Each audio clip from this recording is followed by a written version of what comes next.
Lorsqu'on l'interrogeait sur son manque d'amis, un homme stoïque a comparé l'amitié à un diamant. Évanescente et précieuse, a-t-il dit. Les amitiés sont rares, précieuses et souvent entourées d'imitations. Après quelques erreurs de jugement, on commence à croire que toutes les amitiés ne sont que des illusions, de simples contrefaçons.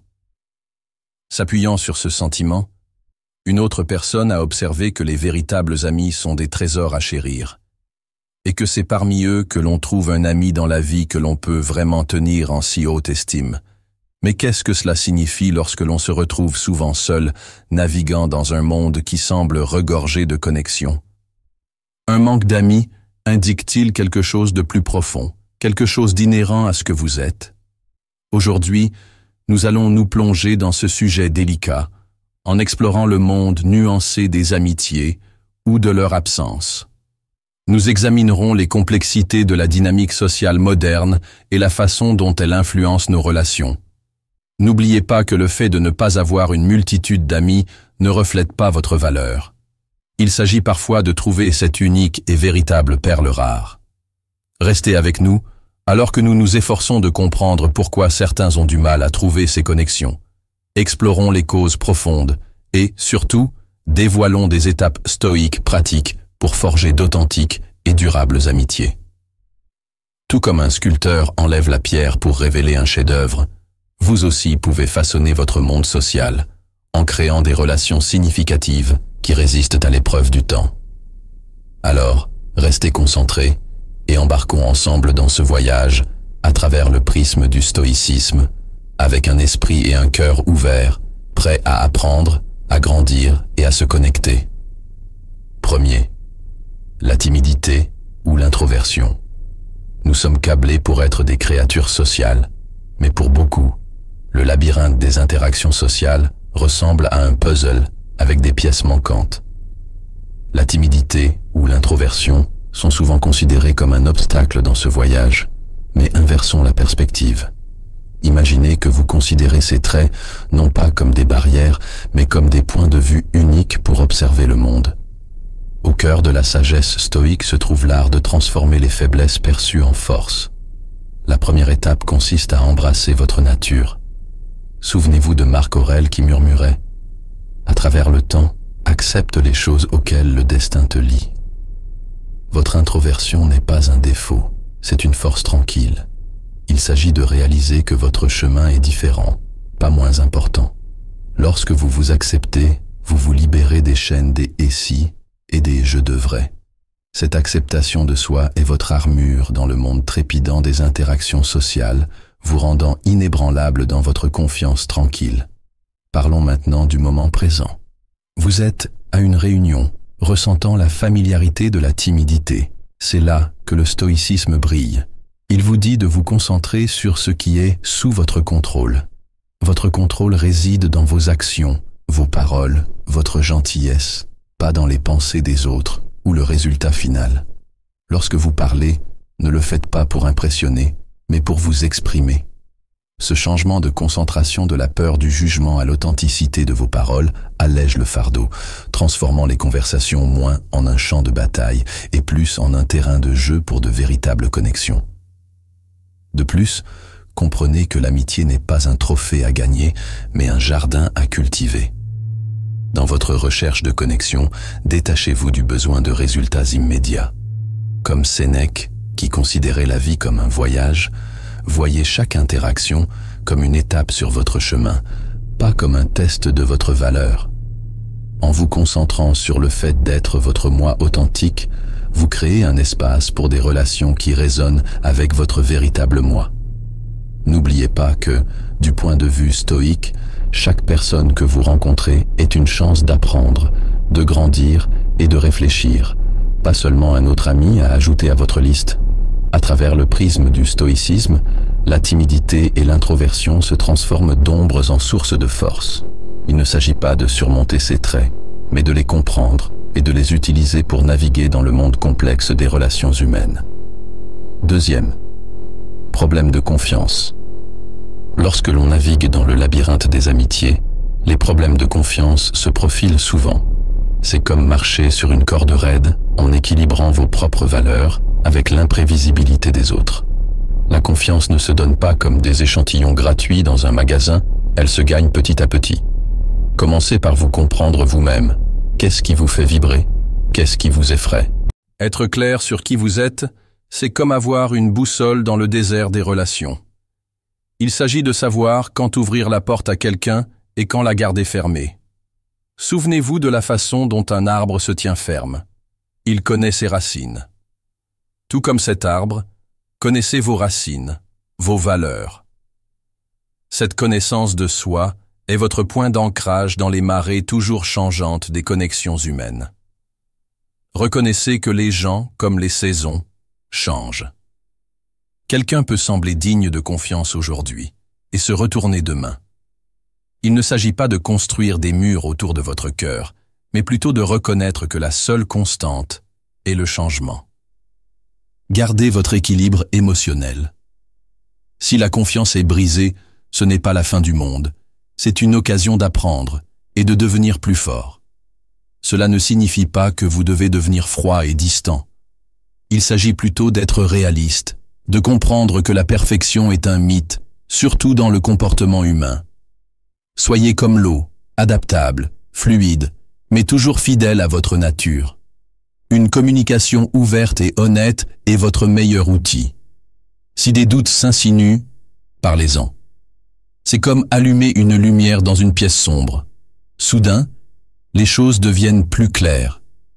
Ne vous détournez pas de ces conversations, ce sont les ponts qui peuvent mener à des connexions plus profondes et plus significatives. Une conversation peut transformer un malentendu en un moment de clarté. Mais rappelez-vous, c'est une voix à double sens. Écoutez autant que vous parlez. Cet équilibre entre parler et écouter crée un rythme, une danse de mots et de compréhension qui renforce les liens d'amitié. En fin de compte, il s'agit de construire un cercle d'amis où la confiance est le fondement et non une arrière-pensée. Troisième, manque d'opportunités sociales.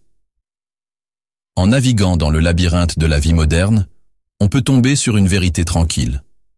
Le manque d'amis ne signifie pas toujours qu'on ne rencontre personne, mais souvent qu'on ne s'engage pas avec le monde qui nous entoure.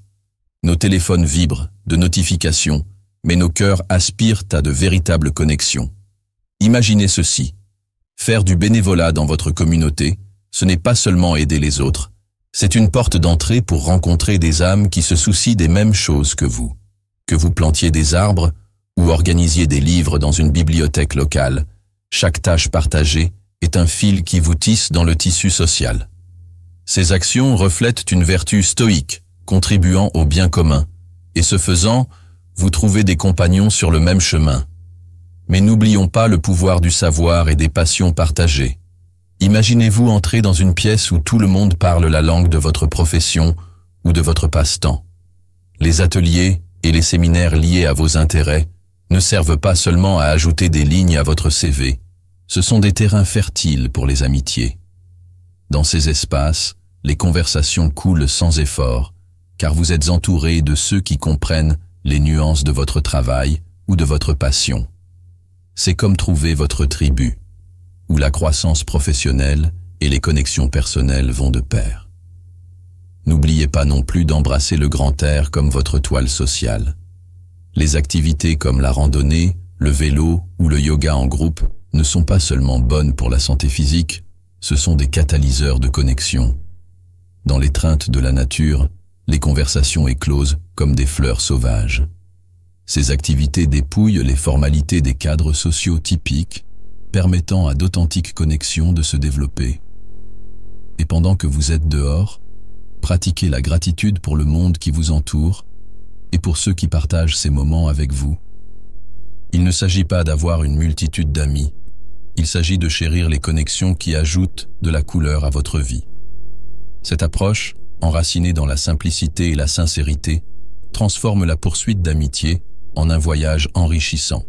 Quatrième, manque de compétences sociales. Les amitiés ne se forment pas d'elles-mêmes, elles demandent des efforts et la bonne approche, quelque chose souvent négligé dans nos vies trépidantes.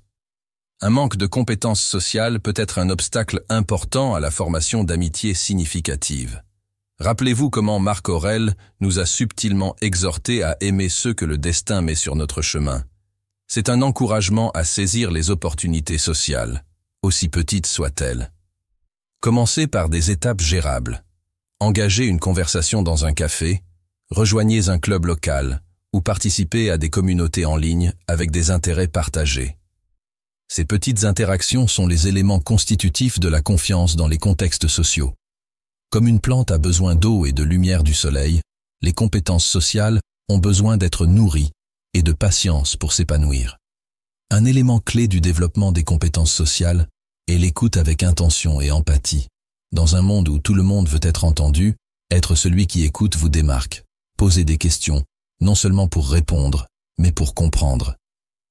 Plongez dans les histoires des autres avec une curiosité sincère. Ce changement de concentration de la façon dont vous êtes perçu à la véritable compréhension des autres crée des liens plus profonds.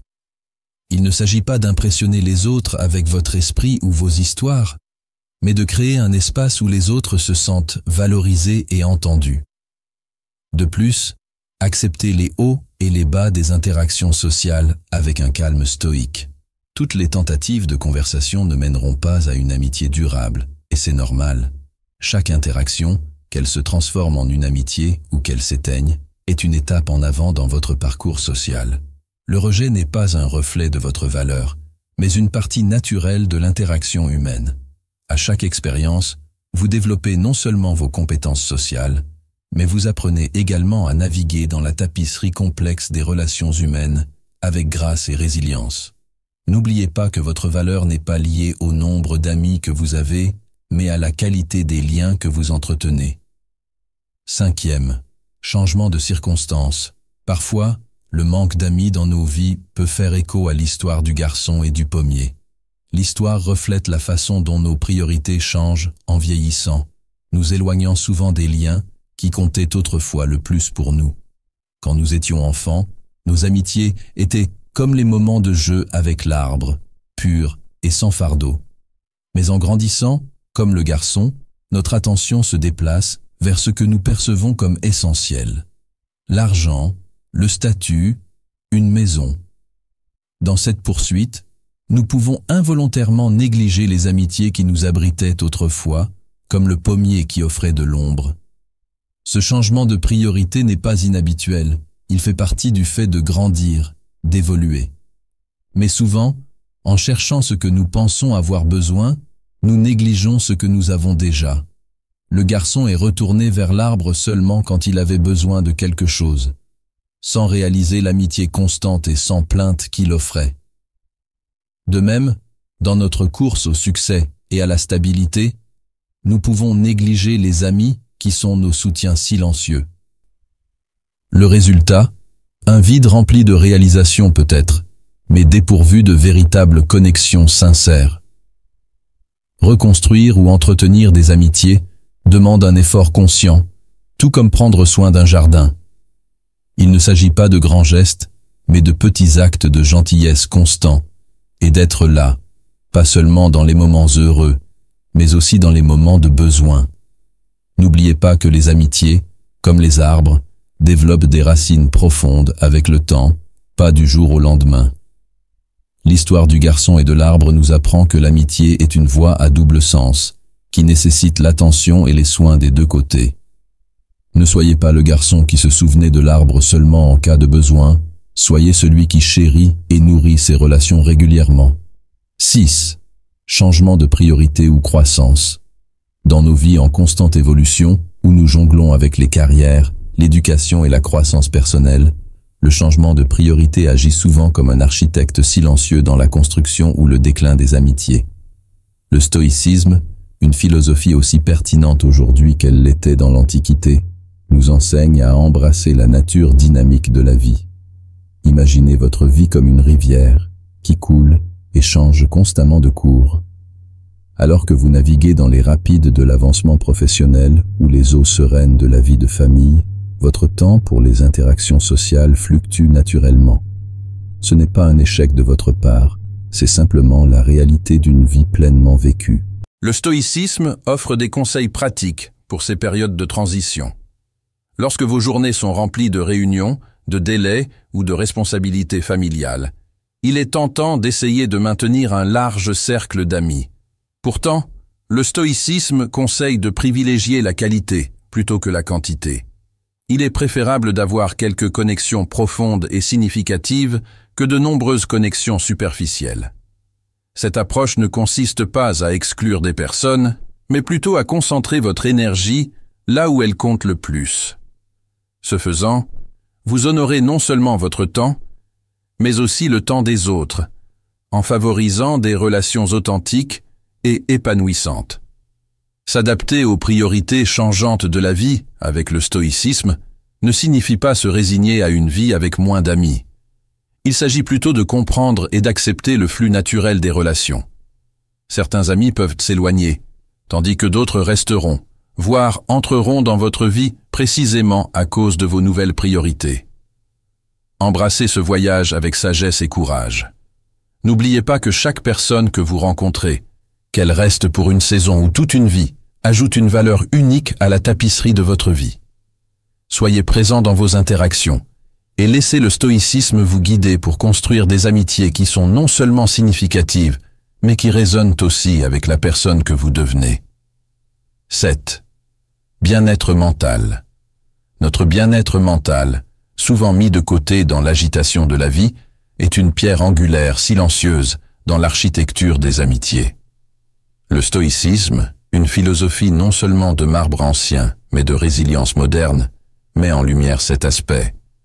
Il ne s'agit pas de faire preuve de stoïcisme, mais de comprendre notre paysage mental. Lorsque notre monde intérieur est obscurci par l'anxiété ou assombri par la dépression, c'est comme essayer de naviguer dans un labyrinthe social dans le noir. Les stoïciens nous enseignent à allumer une torche, non pas pour dissiper complètement l'obscurité, mais pour voir un chemin à travers elle. Comme Georges Carlin l'a souligné, sous la surface d'une vision cynique se cache un idéaliste déçu. Il ne s'agit pas de porter des lunettes roses, mais de reconnaître que nos batailles mentales peuvent involontairement construire des murs, et non des ponts, entre nous et des amis potentiels. Passons maintenant à la pratique. Le stoïcisme ne consiste pas à citer Marc Aurèle en sirotant un latte. Il s'agit d'étapes réalisables. Tout d'abord, la pleine conscience. Et non, ce n'est pas un mot à la mode pour la rêverie. Il s'agit d'être présent dans un monde où notre attention est la denrée la plus précieuse. Être pleinement présent dans une conversation, c'est comme offrir un cadeau rare. Cela montre que vous vous souciez et c'est la monnaie d'échange de l'amitié. De plus, la méditation n'est pas réservée aux moines. Elle est pour tout le monde qui jongle avec les exigences de la vie. Les bienfaits de 10 minutes par jour s'étendent au-delà de votre cerveau. Cela signale aux autres que vous accordez de l'importance à la clarté et au calme. Par conséquent, la tranquillité comme objectif peut sembler un luxe dans notre monde, mais c'est le socle des amitiés stables. La tranquillité n'est pas une évasion vers une plage. Le plus souvent, c'est trouver la paix au milieu du chaos. Il s'agit d'avoir un point d'ancrage pour que, lorsque les tempêtes de la vie frappent, et elles frapperont, vous ne soyez pas emportés. Les amis ne sont pas seulement là pour les jours ensoleillés, ils sont des abris dans les tempêtes. En vous efforçant d'atteindre le calme intérieur, vous devenez quelqu'un vers qui les autres veulent se tourner. Le stoïcisme nous enseigne que cette tranquillité intérieure est atteignable par la réflexion personnelle et la constance. Il s'agit de reconnaître nos émotions, de les comprendre et de ne pas les laisser dicter nos actions. Cela ne signifie pas être sans émotion, mais plutôt être en contrôle de la façon dont nous réagissons à nos émotions. Lorsque vous maîtrisez cela, vous devenez un phare de stabilité dans un monde souvent imprévisible. Les gens sont naturellement attirés par ceux qui dégagent un sentiment de calme et de compréhension. En cultivant votre paix intérieure, vous créez involontairement un espace accueillant pour que les amitiés s'épanouissent. N'oubliez pas que dans la poursuite du bien-être mental, vous ne faites pas que nourrir votre esprit, vous semez aussi les graines de connexion plus profondes et plus significatives. 8e choix de style de vie. Le rythme rapide de la vie mène souvent à un chemin solitaire où les amitiés s'estompent en arrière-plan. Imaginez ceci. Vous courez après des échéances. Vous cochez des listes de choses à faire, mais à la fin de la journée, La chaise en face de vous à la table du dîner reste vide. Il ne s'agit pas seulement d'être occupé, il s'agit de ce que vous priorisez. Le stoïcisme nous encourage à examiner attentivement nos choix. Remplissez-vous vos heures avec ce qui compte vraiment? Réfléchir à cela peut changer la donne. Il s'agit de trouver le courage de dire non aux voleurs de temps qui ne servent pas votre besoin profond de connexion. Considérez maintenant cette approche. Façonnez votre journée comme un sculpteur façonnant un chef-d'œuvre. Chaque choix est un coup de ciseau, sculptant du temps à la fois pour les responsabilités et les relations. Il ne s'agit pas d'étirer votre journée pour y faire tenir plus de choses, mais plutôt de la sculpter avec sagesse. Vous pourriez avoir moins d'heures pour socialiser, mais la qualité de ces moments peut monter en flèche, en sélectionnant les bonnes personnes, celles qui résonnent avec vos valeurs. Chaque interaction devient plus significative. Il s'agit de profondeur, pas seulement de largeur, dans votre monde social. Rappelez-vous l'art stoïque de l'équilibre. Il ne s'agit pas seulement de diviser votre temps équitablement, mais de l'aligner sur ce qui rend la vie véritablement épanouissante. Imaginez votre vie comme une mosaïque, chaque pièce représentant un aspect de votre existence. Le travail, les loisirs, le repos et les amitiés. Chacun a une place. Votre tâche est d'arranger ces carreaux pour créer un motif harmonieux. C'est un exercice d'équilibre qui demande un ajustement et une réflexion constante, mais quand vous réussissez, l'image de votre vie devient non seulement belle, mais profondément satisfaisante. 9. Différence d'intérêt. Des intérêts divers peuvent être comme différentes notes de musique, chacune unique, mais faisant partie d'une mélodie plus large. Lorsque les intérêts s'entrechoquent, ce n'est pas seulement une fausse note, c'est une symphonie potentielle laissée inachevée. Supposons que vous aimiez la musique rock, mais que votre collègue aime la musique classique. Il y a un écart, certes, mais c'est aussi un pont qui attend d'être traversé. Le stoïcisme nous encourage à embrasser ces différences, non pas comme des obstacles, mais comme des tremplins vers des horizons plus larges. Il murmure « Trouvez l'harmonie dans la discorde ». Lorsque nous nous concentrons uniquement sur nos intérêts, nous risquons de créer une bulle qui limite notre vision du monde et notre cercle d'amis. En ouvrant nos bras à la diversité des passions qui nous entourent, nous n'apprenons pas seulement de nouveaux passe-temps, nous déverrouillons des portes vers de nouvelles relations et perspectives. Il y a un dicton, la variété est le piment de la vie. Le stoïcisme encourage cette curiosité, nous rappelant que chaque personne que nous rencontrons détient un univers d'expériences, d'idées et de passions. Supposons que vous soyez un joueur invétéré et que votre voisin s'intéresse au jardinage. Au lieu de hocher la tête et de vous éloigner, posez des questions sur sa plante préférée, montrez de l'intérêt pour son monde. Il ne s'agit pas de faire semblant d'aimer le jardinage. Il s'agit d'apprécier sa passion et, en retour, de lui permettre de voir et d'apprécier la vôtre. Cette curiosité mutuelle est une colle puissante qui lie les personnes ayant des intérêts différents. Il s'agit de comprendre que, sous ces passe-temps et passions, nous partageons des fils communs d'excitation, de dévouement et de joie. Le stoïcisme sert de boussole, nous guidant vers la recherche d'un terrain d'entente dans les valeurs et les émotions humaines partagées, plutôt que simplement dans les intérêts communs. Imaginez un monde où les amitiés ne sont pas seulement basées sur le fait d'aimer les mêmes choses, mais sur la compréhension et la valorisation des différences de chacun. C'est un monde où un passionné de sport et un rat de bibliothèque peuvent trouver un terrain d'entente dans leur persévérance et leur amour de l'apprentissage. Dans cette danse de l'amitié, le stoïcisme nous apprend à mener avec un cœur ouvert et un esprit ouvert, en créant des liens qui ne portent pas seulement sur ce que nous faisons, mais sur qui nous sommes et ce que nous pouvons devenir ensemble. N'oubliez pas que la richesse de nos amitiés ne se mesure pas à notre degré de similitude, mais à la façon dont nous embrassons et grandissons grâce à nos différences. Le stoïcisme ne consiste pas à cacher vos sentiments. Il s'agit de les comprendre et de les diriger. Soyez ouvert à la recherche des amitiés qui résonnent avec votre cœur.